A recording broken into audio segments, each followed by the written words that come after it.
Organized robbery group ginamonitor sang Iloilo City Police Office ilabi na sa buong holiday season. Aring balita ang itutukan ni Daryl Marisarmiento. Masako na ang mayor nga mga dalanon sa syudad ilabi na nga pila ka adlaw antes ang Pasko. Gani labi nga ginabantayan subong sang kapulisan ang mga grupo nga posible naga-operate sa pagpangawat kag robbery hold-up. Una na nga nagwa ang impormasyon sang organisado nga grupo nga halin sa isla sang Negros nga nagpadulong sa syudad sang Iloilo. Ini ang ginamonitor sang kapulisan, dala na ang iban pa nga grupo halin sa probinsya sang Iloilo. Sila pa rin yung mga dating nadakop naman na nag-operate na sila tag-isa o dalawa na ari malang drihalin sa mga munisipal sa ibang lugar. Kung mainit sa isang lugar, mahalin na sila sa isang lugar.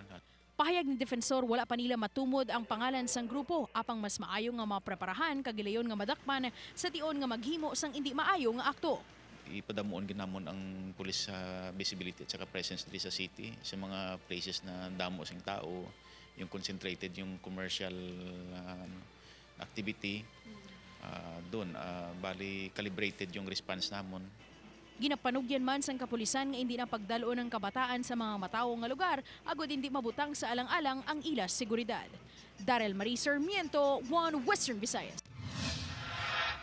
Dugang nga pulis iga-deploy sa mga business centers sa mabantayan ang nagapang biktima sang laslas bag kag pickpocketing.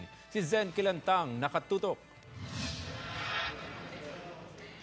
Nakaalerto ang kapulisan subong nga holiday season ilabi na nga nagahilapit ang Pasko. Sa diin plano sang Police Regional Office 6 nga dugangan sang police personnel ang mga lugar nga masami ginakadtuan sa mga residente, kasubong sa mga bangko, jewelry shops kag mall. We will be deploying maximum number of personnel to areas where people would be converging like the malls, churches, tourist destinations, and other areas where we expect that people would be coming in.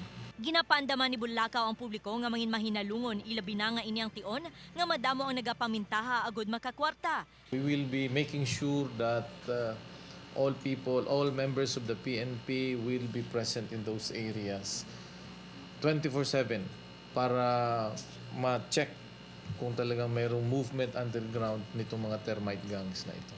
Ginapanugyanan sang PRO 6 nga i-save ang mga hotline numbers sang PNP, agud gilayon nga matawgan ang pinakamalapit nga estasyon sang polis, pananglit nga mabiktima sang laslas bag, pickpocketing kag snatching.